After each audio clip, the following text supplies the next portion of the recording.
চন্দ্রগ্রহণ বা সূর্যগ্রহণের সময় মহিলারা সোজা হয়ে থাকে, কিছু কাটাকাটি করলে সমস্যা হয়, এটা কি সঠিক কিনা? এটা কোনো কথা হলো? এই যে কয়দিন আগে চন্দ্রগ্রহণ হয়েছে, অনেক দীর্ঘ সময় ধরে, এই পুরো টাইম ধরে বেটিটা সোজা হয়ে থাকবে, এটা কোনো কথা?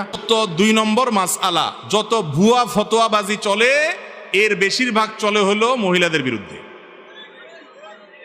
চন্দ্রগ্রহণের সময় তুমি পুরুষ চান্দ সব করতে পারবা, হ্যাঁ? তুমি সোজা হওয়া, বাঁকা হওয়া, রুকু করা, সিজদা করা, তিরিং বিরিং করে নাচা সবই করতে পারবা, ওই বেচারি মহিলার জন্য ফতোয়া দিচ্ছে সোজা হয়ে থাকবে, এটা কোনো কথা হলো? ভুয়া, এর সাথে ইসলামের কোনো সম্পর্ক নাই। চন্দ্রগ্রহণ সূর্যগ্রহণ সময় কিছু কাটলে, অনেকে বলে যে কিছু কাটলে এই এটা গর্ভবতী সন্তান মেয়েদের জন্য বলা হয়, এই সমস্ত কুসংস্কারগুলো বলা হয় যে এটা কাটলে সন্তানের ক্ষতি হবে। একদম ভিত্তিহীন কথা, ভুয়া কথা। আরো বেশি করে কাটবেন মা বোনরা, যাতে করে এই কুসংস্কারটা মন থেকে কি হয়ে যায়, মুছে যায় এবং দূরে চলে যায়।